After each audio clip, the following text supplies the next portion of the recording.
Hello and welcome.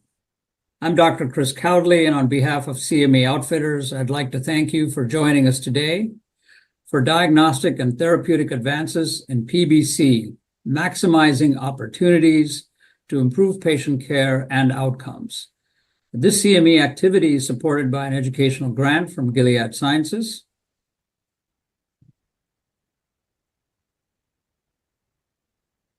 Today, we may be discussing a few agents currently in development.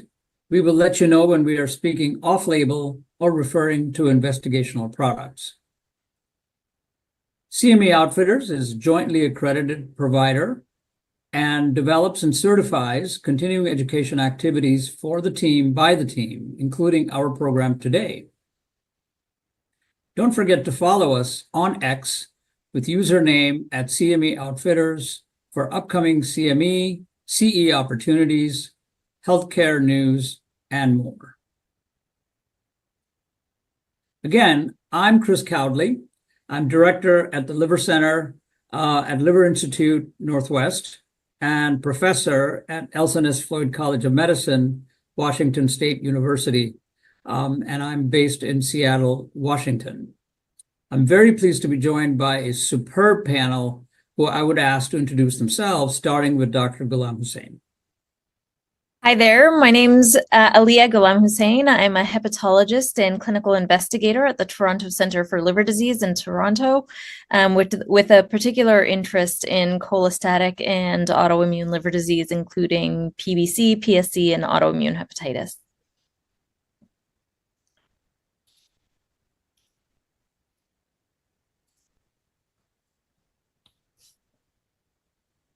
Hello, everyone. My name is Tuesday Werner. I'm a nurse practitioner at Mayo Clinic, Arizona, and I've been taking care of patients with liver disease for over 20 years. Thank you both. I should also note we'll be hearing a few pre-recorded perspectives from Maria Moraes, who is living with PBC post-liver transplant. Maria is also a registered nurse and vice president of patient advocacy for the Canadian Society. Here are our learning objectives for today's activity. We would like to assess the burden of PBC.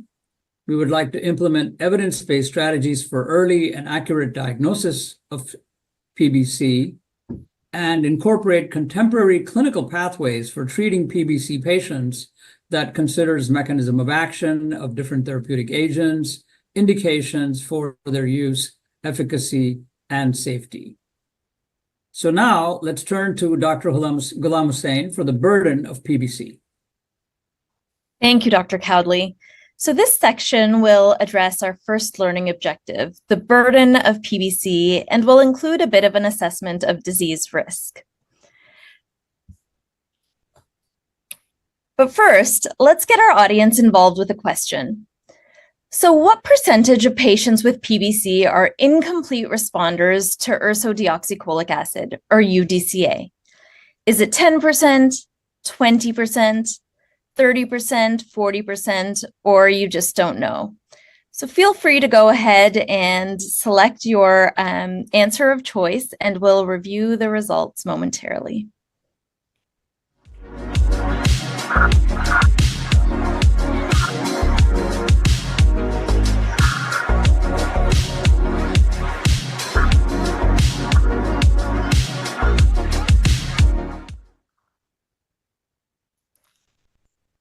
So look at that. So we have about 10% of, about 9% of people that have suggested 10%, about the same for 20%, 21% of 30%, and then 15.2% of 40%, which is the correct answer. So actually about 40% of patients with PBC are suboptimal or incomplete responders to ursodeoxycholic acid. And that really depends on the criteria for response that you choose. But in general, this 40% number is a good number to keep in the back of your head. So with that, I will before I go through some of the data on the burden of PBC, let's hear a brief introduction from our patient voice, Maria Moraes. So go ahead and roll the clip, please. Thank you. It's an honor to be here with you today, and a pleasure to be in this session with you. I am a liver transplant patient. I received a liver from a living donor and a really good friend of mine after suffering with end-stage liver disease due to PBC. So I am a registered nurse now for over 32 years, and mostly working in the area of public health, chronic disease prevention, and I'm a people leader, and most recently focusing on mental health promotion. So, it's really interesting to me because never did I think that I'd be on the other side of a chronic illness as a patient dealing with a rare autoimmune disease such as PBC. So it has been a life-changing journey for me, for sure. And I've been sharing my lived experience through sessions, research projects, and as part of my role on the Canadian PBC Society. Thank you, Maria. So this is a disease that obviously has a significant impact on quality of life. Now here we see a snapshot of PBC epidemiology with graphs showing you the incidence and prevalence in different regions over time. So you can see the incidence of PBC generally tended to rise across the world until about 2000 and then seems to have plateaued, whereas the prevalence has continued to rise as patients have aged and as our diagnostic abilities have improved.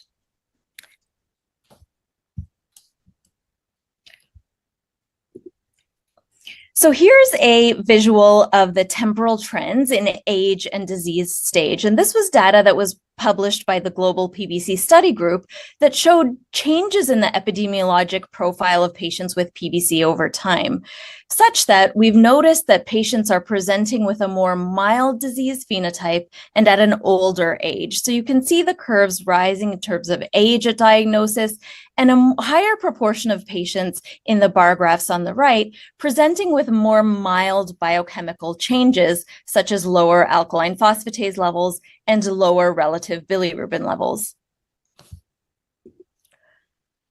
But not all PBC is the same, and I think it's really important for us to manage and look at each individual patient that comes in front of us. There are poor outcomes in different subsets of patients, and here you'll see a chart that shows that there are certain phenotypes of patients that may be associated with a higher risk of disease. For example, patients of Indigenous backgrounds, those that are male, where PBC might not be suspected because it's such a female predominant disease, and those who are not treated with ursodeoxycholic acid may have a worse prognosis. And not only is disease stage different amongst different phenotypes of patients, such as ethnicity, but symptoms may be different as well. So this was data that was published out of the Canadian group that also shows that symptom burden can be different across different ethnicities, with, in general, patients of Aboriginal descent presenting with more significant symptoms, be that fatigue, pruritus, impairments in quality of life, however you measure it, be that with standardized questionnaires such as an SF-36 or a PBC-40. So I think it's important to have an approach to characterization of disease risk. And I think if you think of things in this framework, you'll be pretty well set to think of the basic principles of understanding a patient with PBC's risk of disease progression. So you think of a patient's age in general, an age of less than 50 at diagnosis, their biochemical response to standard therapy with ursodeoxycholic acid or their biochemical profiles, and then their fibrosis stage, be that with histology or biochemical markers, which we'll talk about moving forward. We know that treatment with ursodeoxycholic acid, the foundation of treatment is with ursodeoxycholic acid, and all patients with PBC should be treated with therapy. And that should be lifelong, because this data shows that even patients who have a suboptimal response to ursodeoxycholic acid still derive benefit in terms of transplant-free survival. So you can see that the survival curves between patients who have an incomplete response to urso are different to those who are untreated. And those who even have an incomplete response to urso derive survival benefit, so should ensure to continue on therapy. But patients who have a suboptimal response to urso are at risk of reaching poor outcomes. And these are curves that have been presented multiple times, but just show the survival of patients who have a suboptimal response being inferior to those who respond to therapy based on traditional response criteria. So biochemical response criteria are certainly important to consider when assessing someone's disease risk. And this is another study, a seminal paper that was presented by the Global PBC Study Group, again, that identified validated surrogates of outcome in patients with PBC and identified the alkaline phosphatase level and the bilirubin level as important biochemical markers that could be used earlier in the disease trajectory to predict a patient's outcome. And this was really what was foundational in allowing drug development moving forward and bringing us to the point where we have several therapies available for patients with PBC. So in addition to biochemical response, age at diagnosis is another thing that I think is important to consider when assessing someone's disease risk. And this data shows that age is an important predictor of outcome. So you can see the survival curves of patients who are younger with PBC being much different to those of the standard population within the same age group. And that's particularly true for those who are less than 50 at diagnosis. And these patients essentially have to live with their disease for many years, many decades, and as such, their risk of an outcome is higher. The last thing I think it's important to think about when assessing someone's disease risk is their fibrosis stage. And it really doesn't matter how you think about fibrosis stage, be that histologically, biochemically, or with transient elastography, as I'll show you in the next slide. But assessing someone's disease risk with fibrosis stage is important. And this data shows that, as would be expected, patients who have increased fibrosis or advanced fibrosis, either fibrosis stage 3 or 4, do much more poorly than those with earlier stages of fibrosis, even if they have a biochemical response to urso. This is also seen when assessing fibrosis stage with liver stiffness, so a non-invasive approach to identifying degree of fibrosis. And these thresholds, I think, are valuable at thinking about disease risk, such that you can think about a low-risk patient as someone who has a liver stiffness measurement of about 8 or less, someone at high risk of disease progression or disease outcome with a liver stiffness of greater than or equal to 15, and sort of a moderate risk of disease at a level in between those two thresholds. So I'll leave it at that, and I'll pass the mic on back to Dr. Cowdley. Thank you, Dr. Ghulam-Hussain. That was a great summary of both how we assess response to UDCA and the importance of risk stratification and stage assessment at the same time in making decisions about second-line therapy. So with that, I want to now turn to Dr. Werner to take a closer look at how PBC is diagnosed. So Dr. Werner, please take it away. Thank you, Dr. Cowdley. Thank you, everyone, for spending your precious time with us tonight. This section will address our second learning objective: implement evidence-based strategies for early and accurate diagnosis of PBC.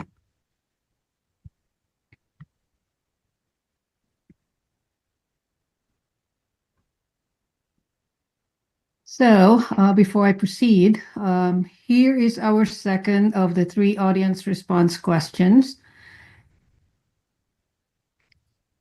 So if you suspect a patient may have a PBC, what should be checked as a first step in the diagnostic pathway? Is it A, anti-nuclear antibody or ANA, B, anti-mitochondrial antibody or AMA, C, GP201 or SP100, D, liver biopsy, or E, you don't know. So go ahead and register your answer now.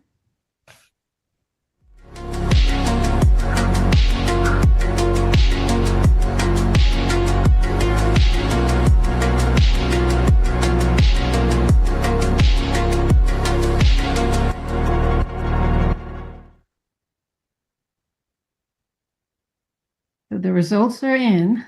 So 12.2% answered A and A. AMA, or anti-mitochondrial antibody, 41.5%. 4.9% on anti-glycoprotein or anti-speckled protein, 100, and liver biopsy 2.4%, and none for I don't know. So the correct answer is B, anti-mitochondrial antibody, commonly referred to as AMA, and we'll hear more about it here in a little bit. So how do PBC presents in the clinic? So PBC, as we all know, is a chronic cholestatic autoimmune liver disease characterized by destructive small duct and lymphocytic cholangitis and marked by the presence of AMA. It is thought to be caused by a combination of genetic predisposition and environmental triggers such as nail polish, hair dye, and cigarette smoking, xenobiotics. I think I use most of them. And it is one of the most common, one of the common rare disease according to the CDC and INH, and that most clinicians will encounter PBC in clinical practice. PBC is typically identified in middle age, as Dr. Presented earlier, and it's exceptionally rare under 25 years of age. Modern literature has demonstrated that although PBC remains a female predominant disease, it's also prevalent in males, and as we previously thought, PBC in males mostly diagnosed at the older age, and once the disease is more advanced, there's greater progression to cirrhosis, higher rates of liver-related death or transplantation, and increased risk for HCC or hepatocellular carcinoma.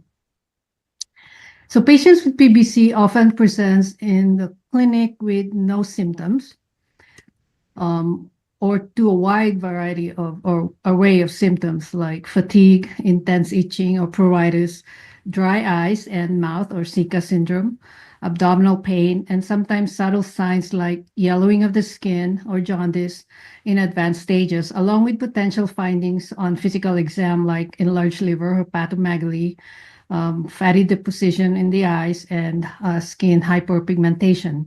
Now, being said that, fatigue is the most common complaint and is experienced by up to 80% of patients during the disease course and often rated as the most disabling PBC symptom.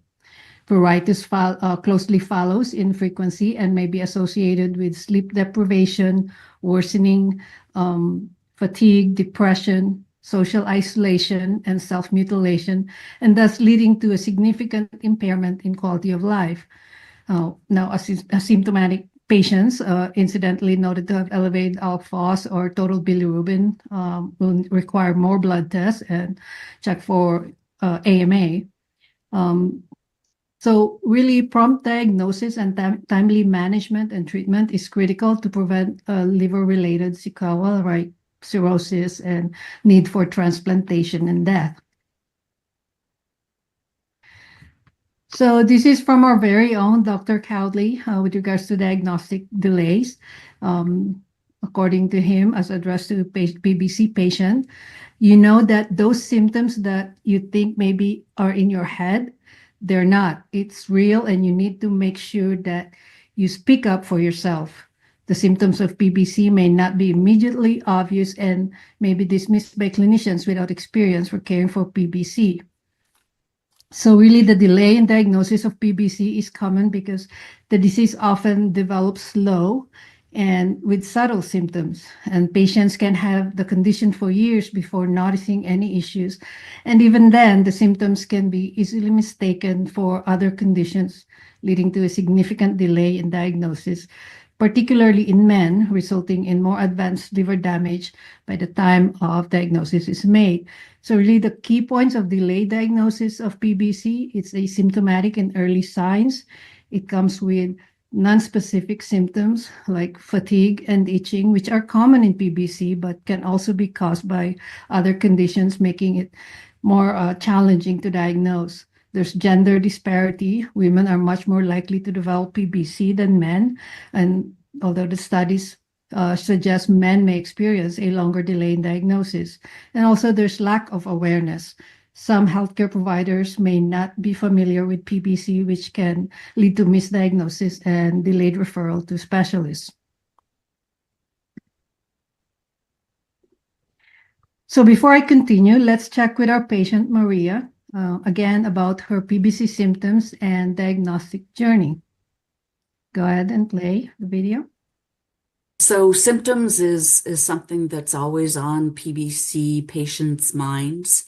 We often experience the disease in very unique ways. There's no one characteristic of a PBC patient, although there are common symptoms and severity. So I think common symptoms that we often hear are fatigue and the itch, just this tiredness and brain fog, perhaps, where, patients experience sort of this fatigue that is not normal everyday exhaustion, or, I'm just feeling tired because I had a busy day, whether we're moms, we've got careers, we're taking care of other family members and generations. So for me, my disease symptoms were more on the extreme side, extreme fatigue, this relentless itching.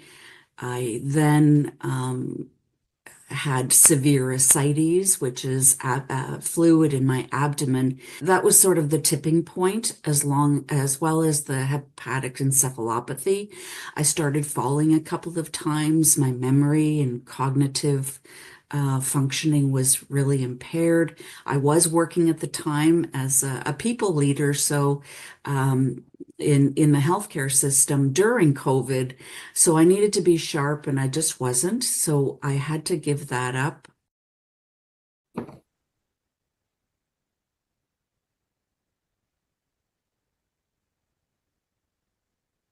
Thank you, Maria. So for diagnosis of PBC, it can summarize on this slide. So when seeing a patient with cholestasis in the clinic, initial assessment, obviously we evaluate the patient based on history and physical examination. We look at the laboratory investigations and abdominal ultrasound.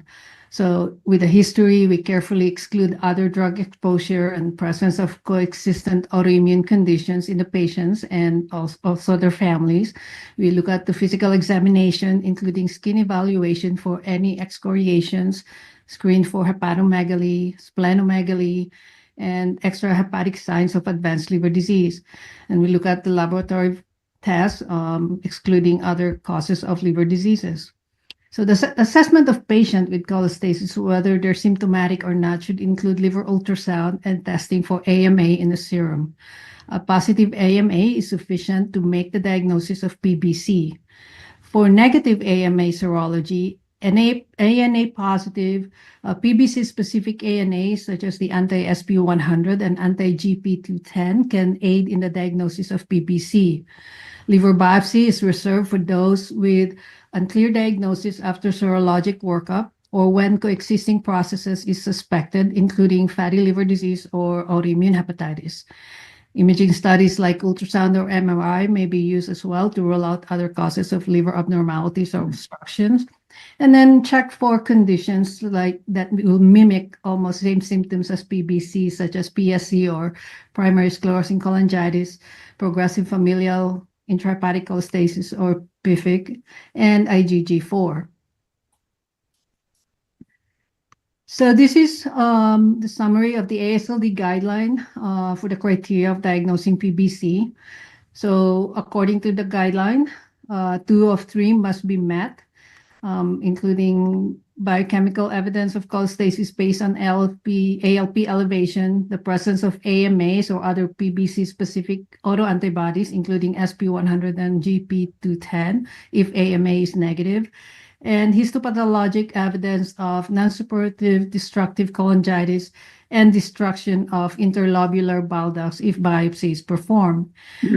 Again, we have to exclude other possible other differential diagnoses like cholestatic drug reaction, biliary obstruction, autoimmune hepatitis, and PSC. And also we use transient elastography to assess for liver stiffness. Liver biopsy are again not required in most cases, but can be helpful in cases without certain diagnosis by evaluating the concomitant conditions. And also it holds a prognostic value based on disease activity and fibrosis stage. So let's talk about the racial and ethnic disparities in PBC, as mentioned earlier. So this is like a study looking at the race, ethnicity, and insurance-specific disparities of patients with PBC who were hospitalized between 2007 to 2014. And basically, this looking for the racial difference and health care disparities influence survival in patients with PBC. So there's about 18,000 patients that were hospitalized, included in the study with PBC. 15% were male, and mean age was 63.8, and 41% were cirrhotic. And so basically the study showed that the Black and Hispanic patients have significantly higher risk of waitlist mortality with hazard ratio of 1.26 and 1.41 respectively, and removal from the transplant list due to the clinical deterioration compared with whites. Ethnic disparities are also evident in terms of in-hospital mortality for PBC patients. And in addition, the study pointed disparities suggest that the ethnic minorities with PBC often have more severe disease presentation compared to non-Hispanic white, and limited access to care issues that potential disparities in treatment could contribute to poorer outcomes in minority population with PBC. So with regards to this SDOH, or social determinants of health, it's very important to ask or assess these patients with this, because we know that in the context of managing PBC, including all these non-medical factors that can impact health outcomes and can also play in the role in the diagnosis and treatment of PBC. So it can help us understand the complex relationship between the environment, social classifications, and can significantly impact how we take care of these patients and improve their outcomes. So we look at factors like income level, education, access to healthcare, the neighborhood quality, the racial and ethnic background. All these can influence disease management, treatment adherence, and overall quality of life. So question is, how do we go about with this? So as stated earlier, the treatment paradigm of PBC has shifted from wait to fail, where we diagnose PBC, we give them also monitor response to 12 months. And we do this shift to a more personalized, holistic care with aspirational, attainable goals using therapies targeted to patient profiles, such as their liver function tests, liver fibrosis, symptoms and risk factors, along with working with the patient through education and their education about their risk and achieving normal liver function tests, hopefully resolve fibrosis, improve quality of life, no liver transplant, and ultimately, hopefully, PBC cure. So where do we start? When we see our patients at the clinic, we can start this holistic care by meaning addressing almost everything that we can, and ask patient to have an open communication to attain this goal. Simple questions like, what are your challenges when it comes to going to your appointments? Do you have any preference for time? Do you want to be seen telehealth or in person? Do you have access to any pharmacy at all? Or do you have any preferred languages? Do you need interpreter? Do you need social services to help you? Do you have insurance? So all these things matter. So if we can put this as part of our care, that will be the start. So recognizing and increasing awareness of any hindrance, possible obstacle in caring for our patients with PBC is necessary to be able to implement solution, have a consistency, and continue to provide quality care. Thank you. Back to you, Dr. Cowley. Well, thank you, Dr. Werner, for really getting everyone up to date on diagnosis and a patient-centered approach to care. And increasingly, I find that the patients with PBC in my practice are looking to our clinic as being their medical home. So we're the ones that remind the PCP to order bone density. We're the ones checking fat-soluble vitamin levels. We're the ones reminding the PCP to measure thyroid hormone levels, et cetera. So extremely helpful. So we're going to move on now. And in the next section, we're going to address our last learning objective, which is incorporate contemporary clinical pathways for treating PBC that considers the mechanism of action, indications, efficacy, and safety.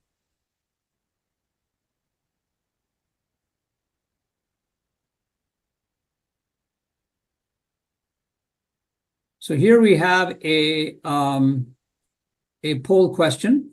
And the poll question is, which of the following was shown with seladelpar in the response trial? A durable biochemical response, increased ALP normalization, reduction in pruritus, a transient biochemical response, increased ALP normalization, improvement in brain fog, sustained positive antimitochondrial antibody, reduction in pruritus, complete remission of PBC. 78% of patients receiving 5 milligrams of seladelpar met the composite endpoint, or I don't know. Please make your choices now.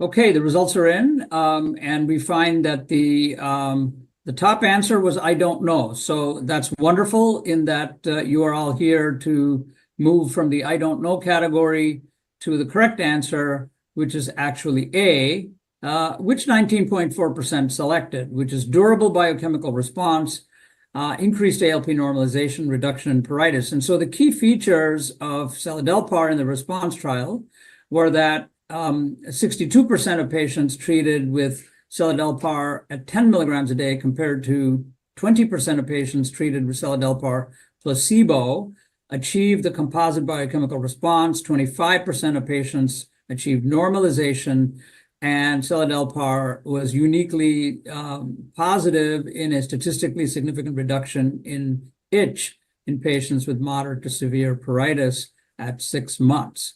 So with that, let's move on. We need new therapies beyond UDCA and obeticholic acid. That's pretty clear. And if you look at first-line therapy with UDCA, about 25 to 50% of patients do not have a biochemical response, and about 5 to 10% of patients will be intolerant. Non-responders have a 5-fold progression to cirrhosis and a 3-fold increase in age-adjusted mortality.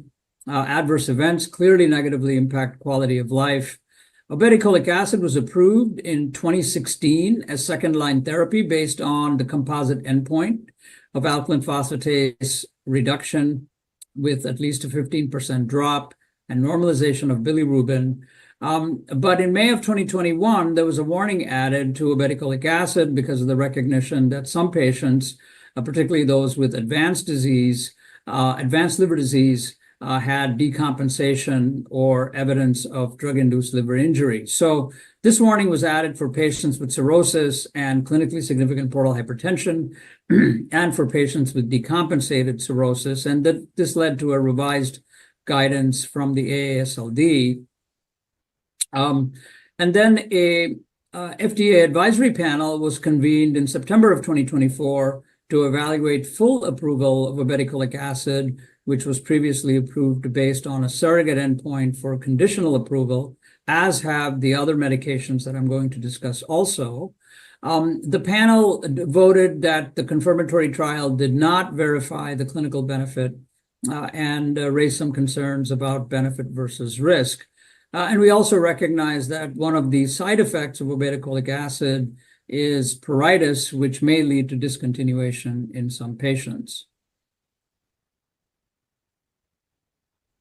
So with that, before I continue, let's hear one more time from Maria Moraes about her lived experience with PBC and the therapies that she has used. Please roll the video. I think for many PBC patients that were diagnosed many years ago, because the Canadian PBC Society has celebrated their 20th anniversary a few years ago, 2 years ago perhaps. And so there are patients that were, placed on URSO, and that there's so many other options since then. And from what I understand and hear, part of these conferences that I've attended is that there's so many other options being studied, and treatments that have been approved. So there's an excitement about when are other treatments coming to Canada. So knowing that worldwide there are many efforts and many pharmaceutical companies invested in PBC is very inspiring for PBC patients. Now, knowing that is one thing, but having immediate access, like right now, is another thing. So I think, that gap, we have to work hard and support and tell our, unmet needs in the areas that we live in, so that we can have that access to treatments or treatment options, right? So I want to review sort of the treatment pathways. I alluded to UDCA and obeticholic acid, and generally the recommendations are to start UDCA at 13 to 15 milligrams per kilogram per day, then assess the response using alkaline phosphatase and bilirubin, and then assess the GLOBE score in 12 months, as was reviewed by Dr. Ghulam Hussain. And then for patients who are incomplete responders or who are intolerant, those are the patients for whom we would be considering other therapies such as obeticholic acid. So we talked about UDCA, we talked about OCA and the potential limitation with OCA, and we heard from Maria and her point of view. So very exciting news. We had 2 new therapies approved under the conditional approval pathway in 2024. And so 2024 was a very good year for patients living with PBC. Seladelpar, a PPAR delta agonist, was approved in August. And in June, before that, elafibranor, a dual PPAR agonist for alpha and delta agonism, was also approved. And I'd like to kind of review with you now the results with these studies. So the RESPONSE trial was a study that was a phase 3 trial, and it used the same study design as had been used for the pivotal POISE trial for OCA. And that is patients who had an alkaline phosphatase greater than 1.67 times upper limit of normal, but had a bilirubin less than 2, were enrolled and randomized to treatment with seladelpar versus placebo. And biochemical response with this composite endpoint was evaluated at 12 months. And as I mentioned earlier, 62% versus 20% responded. So that was highly statistically significant. And shown on the right of the slide are the safety findings associated with seladelpar. And seladelpar was associated with a higher incidence of gastrointestinal side effects, such as abdominal pain, abdominal distension, nausea, etc. And the total population here was 193 patients, and they were randomized 2 to 1.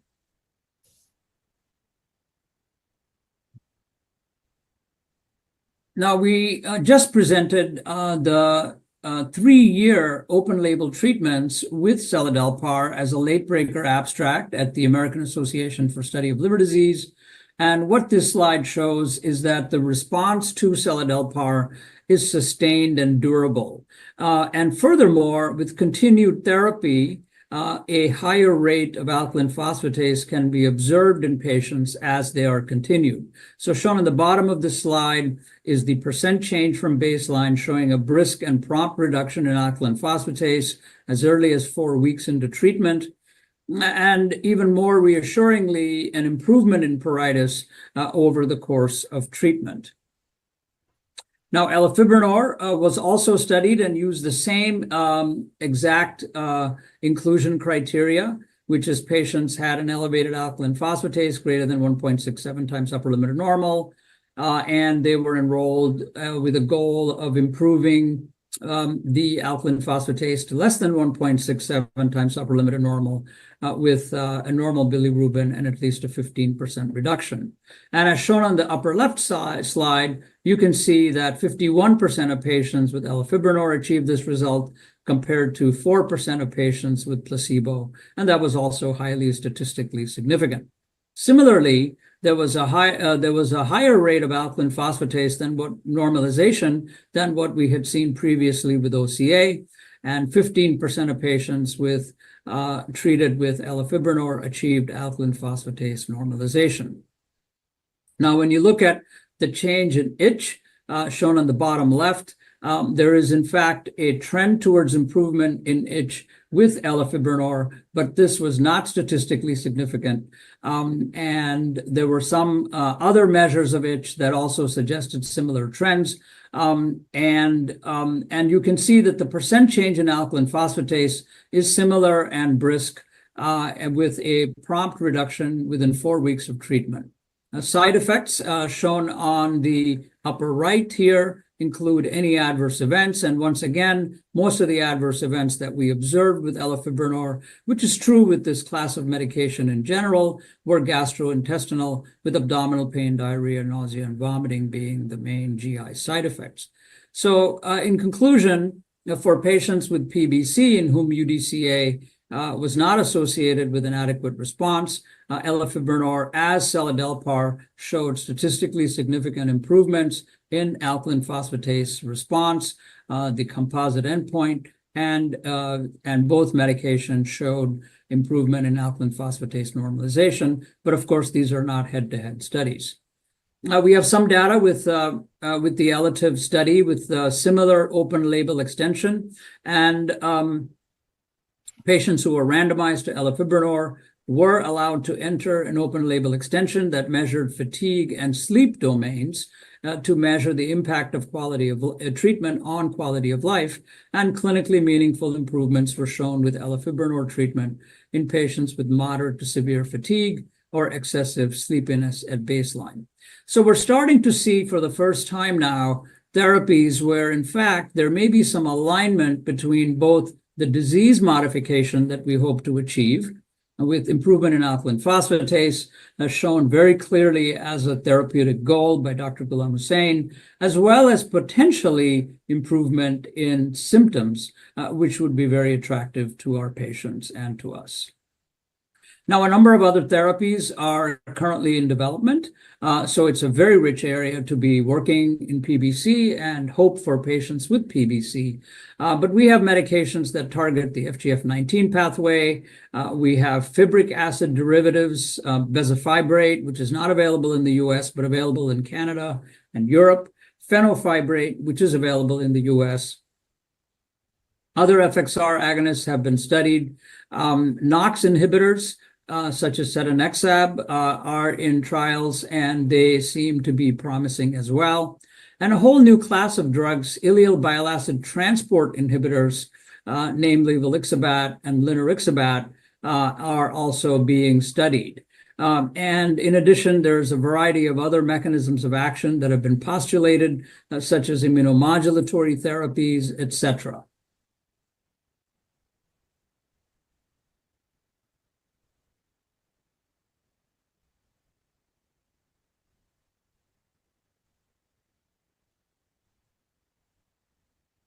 I apologize, I seem to have lost my screen.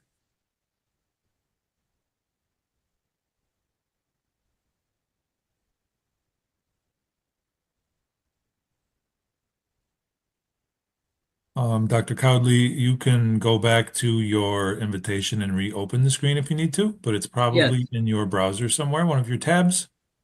Yes, I looked at my tabs. Yep, here we are. Okay, thank you so much. Sorry for that hiccup. So we have other therapies I mentioned, particularly IBAT inhibitors are attractive because they are promising from the standpoint of relieving symptoms and potentially in the future with ASBT, which is apical sodium-dependent bile acid transporter inhibitors that may have other organs that are also the focus of the medication. We may even have disease modification, but certainly volixibat was presented at the recent AASLD and seems promising in an early trial with what is quite attractive is a reduction in serum bile acids, as shown in the 16-week outcomes, and it was equally effective at lower dose versus higher dose. And in patients that were responders, a significant percentage improved their bile acid levels.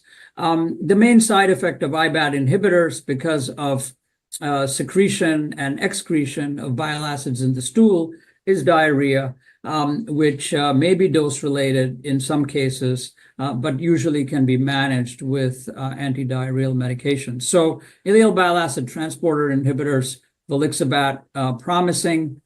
Linerixibat is another medication that is an IBAT inhibitor, and this seems to be much further along in development at the moment. I'm showing you the slides from the Glimmer study that shows improvements in a variety of different domains with regard to itch as well as quality of life. And we just had a recent press release with results from the ongoing phase 3 GLISTEN trial, achieving its primary endpoint of significant improvement in itch compared to patients who are not receiving that medication. We don't have additional details, but we anticipate that these results will be presented at a major meeting very shortly, and this would be obviously another attractive therapeutic tool for managing patients with PBC who have pruritus. So with that, we've got some time for discussion, including perspectives from the AASLD. But before we chime in on AASLD, we have a number of very interesting questions. So I would like to take some time to address those questions. And we'll start with a very simple question, which I think is a good one. Should the AMA test be done sort of empirically for anyone with suspicious symptoms and elevated alkaline phosphatase? And is it expensive? So Dr. Werner, I'm going to ask you to answer that one. Thank you. I'm not sure how much it costs for the AMA, although if I do see a patient who have been having cholestasis, it's one of the tests that, at least for my clinical area, we can just order and make sure that we are not missing anything. So if patients does have alkaline phosphatase elevation or cholestasis picture, I would probably, definitely order one and exclude that. Yeah, I would like to hear Dr. Ghulam Hussein's thoughts, but basically AMA is now done using an ELISA assay. Mm-hmm. So it's an enzyme-linked immunosorbent assay, so it's very inexpensive. It's also relatively insensitive, or rather non-specific. And so there are patients that you sometimes see with a positive AMA who have no suspicion for PBC. They may have done this as an elevated ALT workup. And occasionally patients get this done for whatever reason and their liver tests are normal. In that situation, I think it's less important to pursue it clinically, but certainly any patient with a high titer AMA, if you're using an ELISA test, it was reported out as a number. The number can be, to me, a number more than 40 or 50 is usually suspicious. And we also have specific assays that you do immunofluorescence or immunofixation, and also obtain the other antibodies. Dr. Ghulam Hussein, what's your perspective on sort of a patient with a positive AMA where you don't see a cholestatic pattern and you're not suspecting PBC? Yeah, it's a good question. So I think your comment about modalities for treatment and the type of assay is relevant. The ELISA, as you mentioned, is cheap and easy to get now. And I think historically there's been cost associated with the immunofluorescence assay because it's technically a little bit more burdensome. So I think cost is less of an important factor, at least in our landscape currently. I think a lot of diagnosis for PBC depends on the pretest probability, right? You have to think about who is the patient or who is the person sitting in front of you. A middle-aged woman who has abnormal liver tests has approximately a 1 in 1,000 risk of having PBC, right? So that's uncommon, but not rare per se, right? So I think you have to think about the pretest probability and interpret the results in that context. You're right that in the wrong clinical context, i.e., an inpatient who has other medical things going on, an AMA might not be relevant and is probably a false positive. But the pretest probability is importantly relevant. That being said, I think a high level or a high index of suspicion is important, particularly in the outpatient to ambulatory setting, to avoid these delays in diagnosis that we're seeing more and more published and presented at meetings. Sort of median delays in diagnosis are somewhere between 3 and 4 years, and education is important for that. But I also think sort of thinking about PBC as a diagnosis is important as well. Right. If you don't test for it, you're not going to make the diagnosis. And Absolutely.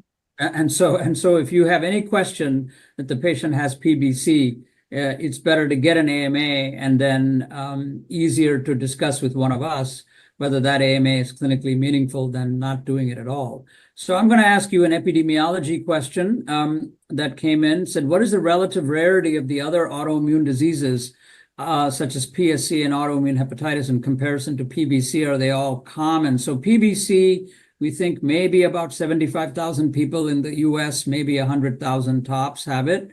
For PSC, I think the number is probably half. Do you agree with those? And what are your thoughts about prevalence of autoimmune hepatitis? Yeah, so I mean, it's hard. The epidemiology of these rare diseases is difficult because diagnostic modalities have changed over time, particularly related to PSC and the quality of MRIs. And education has changed, and maybe the actual true epidemiology has actually changed in terms of the true prevalence and incidence of disease. I sort of think about PBC as, I think you mentioned, or maybe Tuesday mentioned, that PBC is sort of an uncommon disease. It's an uncommon rare disease. And I think the incidence of PBC is somewhere about like 2 in 100,000. PSC is much more rare. I would agree that it's about half of that. So 1 in 100,000 or even less than that even. And autoimmune hepatitis, I sort of fit as somewhere in between those two. Maybe it's a little bit closer to PSC than PBC, but sort of in between. But it also depends on where you live in the world and how much these diseases are looked for, so difficult epidemiology for rare disease, not specific to these, but I think sort of autoimmune hepatitis sits in between PSC and PBC. Yeah, great answer. So I have 2 questions for Dr. Werner. The first is actually from a patient. And so we want to be able to, obviously we can't give advice to individual patients, but it raises some interesting questions. Had a FibroScan done today. It was F2 last December, which was a great improvement from previous F3, F4. Result today was 17.7. I don't know what that means. It is worsened. And possibly because the patient moved and was not on Ocaliva for a few days, or Ocaliva is the brand name for obeticholic acid. So, how would you interpret this, Dr. Werner, and how would you advise, give general comments based on this? So for the score of 17, that's pretty high. Correlating it with the patient's clinical presentation, I would probably or make a follow-up with that, checking their liver numbers.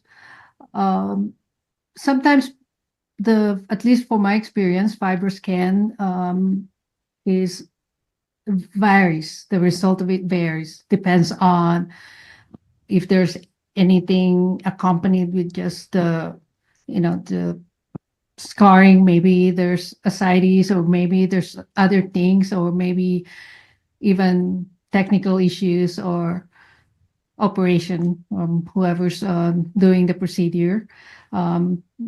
So follow-up FibroScan can be done. And again, this is all, staging thing that we can do. And again, comparing to the clinical presentation of the patient, I would highly probably recommend that you keep on being aware of the symptoms and Yeah, I would agree, and I would advise the person to just follow up with whoever. My guess is, this is purely guessing, obviously, because we don't know the details of the individual patient, is that the F2 was probably a falsely low number, and the patient probably has had a high number, and this is a number that would be in the range of F4. So I would definitely advise seeking care and getting a follow-up. One question is about, do delays in diagnosis stem from primary care clinicians not being up to speed, or are delays universal across specialties because PBC isn't thought about? So I think that's the whole purpose of a course and meeting such as this. We hope that this will increase awareness. And if you don't think about it, you're not going to test for it, especially, I think, for patients who have symptoms and don't have elevated liver enzymes, or liver enzymes were not tested, rather.